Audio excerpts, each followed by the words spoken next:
Les mots « code rose » ont résonné dans l'hôpital quand ils t'ont vu. Ces mots qu'on entend avec compassion lorsqu'on attend sur les chaises de plastique de l'urgence. Ces mots qui nous font aussitôt visualiser avec tendresse un petit bébé dont la vie est menacée. Ça n'arrive qu'aux autres. Et puis un jour, les autres, c'est toi. Il y a eu des cris, des ordres, des gens du brouillard, mes larmes, les tiennes.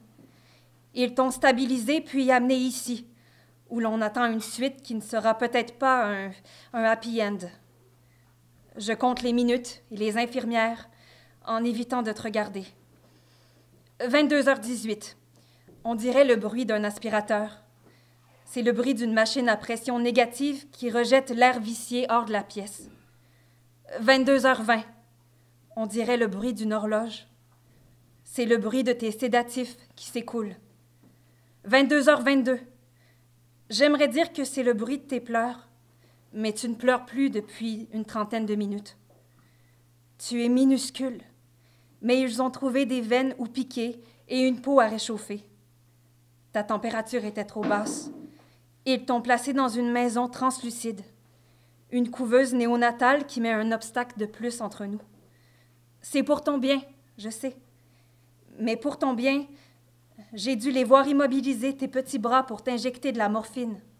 Pour ton bien, je t'ai chanté une chanson pour te calmer juste avant qu'ils essaient à 2 reprises de t'intuber, sans réussir. Je me sentais mourir en même temps que toi. Ils sont finalement parvenus à te mettre sur un respirateur mécanique avant ton transfert en avion-ambulance, qui aura lieu cette nuit, parce que tes poumons sont amnésiques et oublient qu'ils doivent parfois s'emplir d'air. Ça arrive aux bébés prématurés, il paraît. Sauf que tu n'es pas prématuré. Tu as 3 semaines, pas même 1 mois. Tu n'as pas de souvenirs, pas eu le temps de vivre.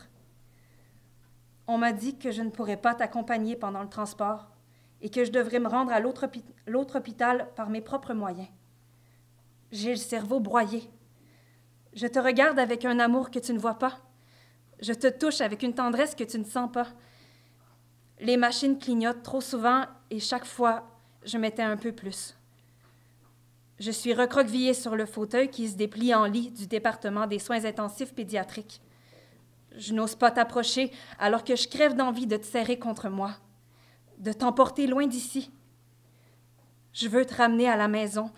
Je veux te crier qu'on ne se connaît pas encore assez, qu'on a des histoires à bâtir. Je veux voir ton premier sourire. Je veux entendre tes rires, sentir ta peau l'été, te regarder m'aimer. Je veux que tu sortes d'ici serré dans mes bras, pas seul dans un incubateur trop chaud et trop froid. Sauf que ce sont des rêves, des prières, des implorations et pas la réalité. La réalité, c'est qu'à chaque descente de ton cœur, c'est mon cœur qui s'arrête. Il y a 3 trous dans ta petite cabane, 3 fenêtres qu'on peut ouvrir pour te sentir vivre, l'un devant ta tête et les 2 autres face à tes mains. Ça ne change rien, je n'ose pas te toucher. Quand on te touche, quand on ébranle les murs de ton cocon, ton pouls s'agite. Vous pouvez rester avec lui jusqu'au départ des ambulanciers. Sauf que je ne veux même pas rester avec toi jusqu'à leur arrivée. Me pardonneras-tu cette lâcheté? Te voir dans ton abri me fait mal, tellement mal. J'aimerais que le son douloureux des alarmes qui sonnent me rende sourde, juste pour ne plus les entendre, juste pour fuir la vérité et me dire, l'espace de quelques minutes, que tu vas bien. Je vais partir avant, je dois aller chercher des choses à la maison. Je mens avec le visage d'une Pietà qui ne se gère pas. Qu'est-ce que je pourrais aller chercher à la maison? Rien. Un mort n'a pas besoin de pyjama. Un mort n'a pas besoin de couche. Un mort n'a pas besoin de lait. Quand je te reverrai à Québec, dans ton refuge bien chauffé, seras-tu encore le fils que j'ai tenu avec insouciance dans mes bras quelques jours plus tôt, ou seras-tu un nom à incinérer? Mes seins sont gorgés d'un lait que tu ne bois pas. Mes seins sont remplis d'une vie que j'aimerais tant te donner. Ils me font mal, comme tout le reste, et je me demande si les vider est utile ou non. Pourquoi entretenir l'allaitement si tu dois me quitter ou si ce lait de vie ne doit au final que me rappeler ta mort? Vous m'appellerez s'il se passe quelque chose. On m'assure que oui, et j'accepte le mensonge. Je ne t'embrasse pas le front. Entre moi et toi, il y a ce plastique derrière lequel tu te reposes. Entre moi et toi, il y a la possibilité qu'il ne reste que moi. J'ouvre la petite porte.